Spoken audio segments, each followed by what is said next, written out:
Сәлем, құрметті көрермендер. Бүгінгі біздің өтетін тақырыбымыз vocabulary and speaking, talking about helping with housework.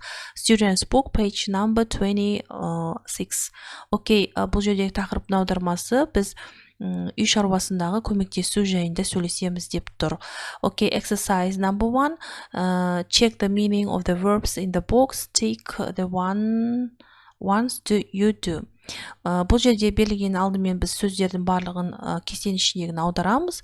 Одан кейін соның ішіндегі қайсы біз өзіміз орындаймыз, соны белгі беріп отырып белгі береді екенбіз. Бұл қалай болады? Алдымен біз сөздерімізді аударып алайық. Мінекей балалар. Бірінші сөзімізді clean, тазалау, жинау, cook, дайындау, тағам әзірлеу, dust, шаң сүрту, do the shopping, дүкен аралау, сауда жасау, do the washing, кір жуу, do the washing up, ыдыс-аяқ жуу, do the ironing, үтіктеу, make my bed, төсек жинау, set the table, дастархан жаю, take the rubbish out, қоқыс шығару, tidy my room, өзіңнің бөлмеңді тазалау. Бұл жерде енді қараңыздар, мен мына жерде белгі қойдым, орысша айтқанда птичка қойып шықтым. Осыларды мен қай нәрсені жасаймын, орындаймын, сол нәрсені сіздер де өздеріңіз қалауыңызша осы нәрсені жасаймын, орындаймын деп қойсаңыздар болады. Мінекей шартында tick the ones you do дегеніміз осы. Okay, next exercise number 2. Complete the dialogue with A and D, then listen and check. Біз берілген мынау бұл неге байланысты, мына мәтін берілген диалог мәтінге байланысты. Осы нәрсені біз бірінші аударып не мағынада жазылғанын түсініп аламыз. Сосын мынау арасындағы 1, 2, 3, 4 деген қап кеткен сөздерді біз мынау нұсқаны, екінші тапсырмадағы нұсқадағы сөздерді қойып шығуымыз керек мағынасына қарап. Окей, неге қазір exercise number 2. Қараңыздар, бірінші Лаура, Джейк және Тина үш адамның сөйлеген сөз диалогы. Do you want to come home from some homemade cake after band practice? Біз мынау тәжірибе тобымыздан кейін, яғни тәжірибе топ деген бұл жерде, яғни өздері жиналып топ боп тәжірибе жасайды. Өлең жағынан, я? Осы топтан, осы жаңағы тәжірибемізден кейін біз үйімізге барып тәтті бәліш жесек қалай қарайсыздар ма дейді. Джейк айтады, yes, please, I love your cakes. Я, мен сенің тәтті бәлішіңді өте жақсы көремін. Алақай деп, қуанып тұр, я, жарайды деп.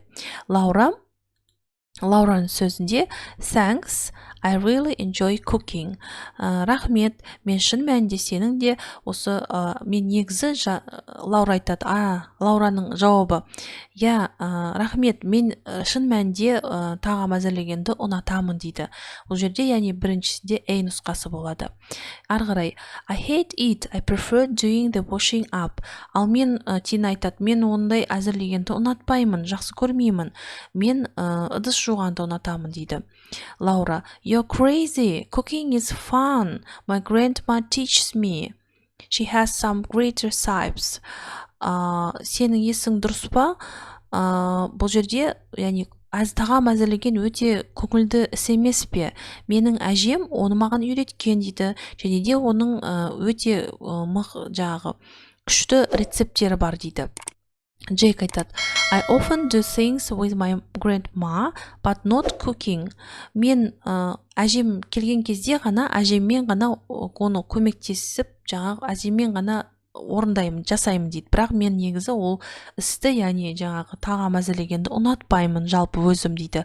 I usually help her tidy up and clean.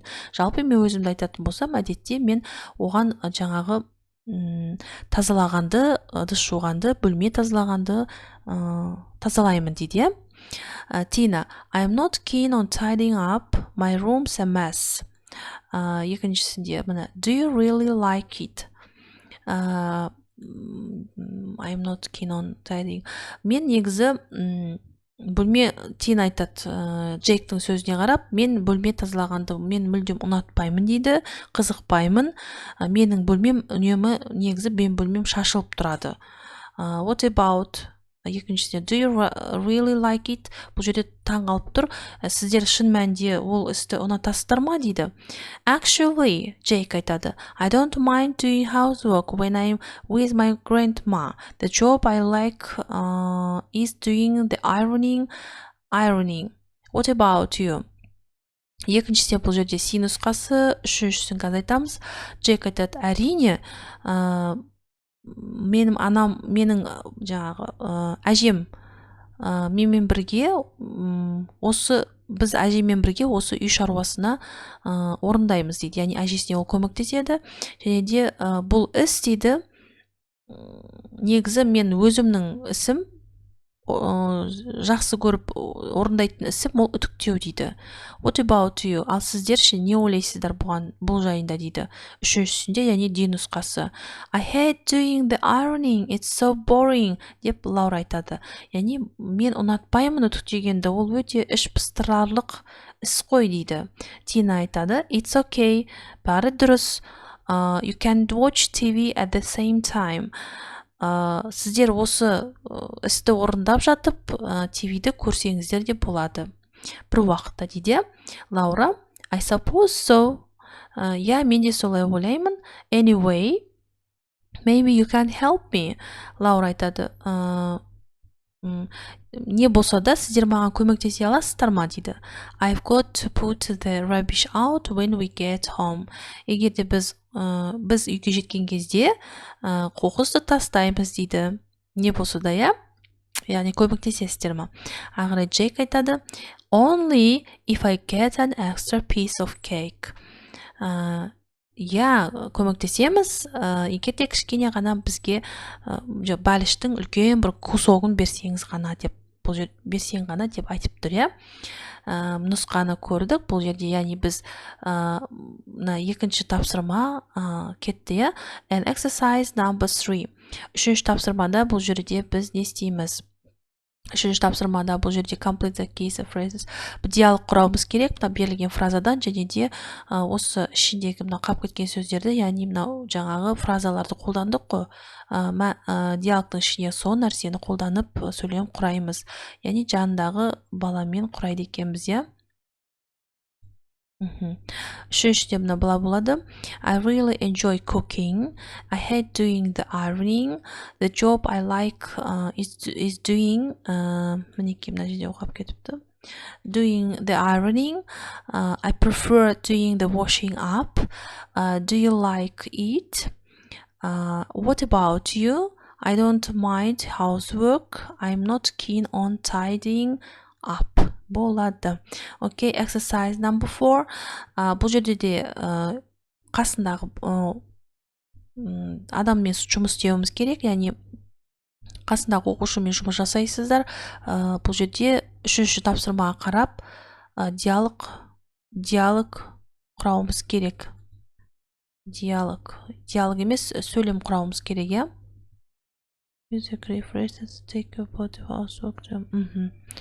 Бұл жерде нені ұнатасың, нені ұнатпайсың, соны жазуымыз керек екен. Мінекей қараңыздар, мен құрағаным I like doing washing up, I hate tidying up my room, I prefer cooking, I don't mind taking out rubbish, I'm not keen on ironing.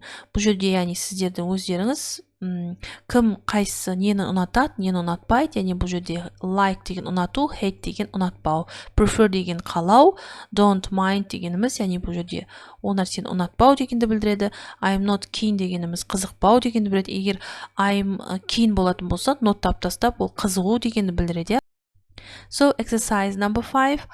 Бұл жерде тапсырмада не істейміз? Кестенің ішіндегі сөздерді қолданып, үлгіге қарап сұрақта жауап береміз. Сұрақ алдымен сұрақ қоямыз, құрылған сұрақты біз сұраққа жауап береміз. Яғни, мінекей, мен құрағаным бойынша.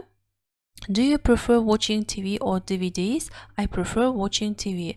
Сіз телевизор немесе DVD-ді көргенді қалайсыз ба? Мен тек теледидар көргенді қалаймын. What do you like doing in your free time? Сіз бос уақытта не істегенді қалайсыз дейді. I am keen on reading comics. Мен тек қана бұл жерде мен қызығамын дейді. комикстерді оқығанды қызығам дейді. Do you like listening to classical music? Сіз классикалық музыка жанрын тыңдағанды ұнатасыз ба? No, I don't. Мен ұнатпаймын. I enjoy pop music. Мен тек поп музыкаларды тыңдаған рахаттанам дейді. Соны ұнатамын. Do you sing? Сіз өлең айтасыз ба? Айтасыз ба? Yes, I love singing. Мен ән айтқанды ұнатамын дейді. Okay, next exercise number 6. Listen and complete the dialogue. Бұл жерде тыңдалымды тыңдап, мына жерде бос орындарды толтырған. Соларды біз мұқият тыңдаған соң, тыңдағаннан кейін мына жерде өзі шығады, не айтылғаны. Біріншісі, мына жерде what do you like doing in the evening? Бой айтады, I love watching DVDs. Бұл жерде біріншісі watching DVDs болады. What about you? I really enjoy екіншісі reading comics. I hate reading comics. Do you enjoy listening to classical music? Бұл жерде үшіншісі listening to classical music болады. No, but I love listening to pop music. What do you like doing at the weekend? I really like playing tennis. Төртіншісі playing tennis. Oh, I don't. I love playing football. Okay, next exercise number 7, the last exercise. Бұл жерде мынау берілген көк сөздерді қолданып дейді жоғарыдағы. Біз не істейміз? Диалог құраймыз екенбіз балалар. Мінекей мен диалогым былай шыққан. What do you like doing in the evening? I love cooking. What about you? I really enjoy watching TV. Oh, I don't. I hate watching TV. Do you enjoy dancing? No, but I love singing. What do you like doing at the weekend? I really like playing tennis with friends. Oh, yes. I love playing tennis too. Бұл жерде, яғни кешке қарай не жасағанды ұнатасың? Мен жалпы әзірлегенді ұнатамын. Ал сіз ше? Мен теледидар көргенді ұнатамын. Мен ұнатпаймын. Мен теледидарды көргенді өте жақсы жек көремін. Бұл жерде келесі. Билегенді ұнатасыз ба дейді. No, жоқ, мен ұнатпаймын. Бірақ мен ән тыңдағанды ұнатамын дейді. Өлең айтқанды ұнатамын дейді. Және де мына жерде демалыс күндері сіз не жасағанды ұнатасыз? Мен достарыммен теннис ойнағанды ұнатамын. О, керемет, мен де теннис ойнағанды ұнатады екенмін дейді. Осымен біздің сабағымыз аяқталды. Келесі сабақта кездескенше сау болыңыздар.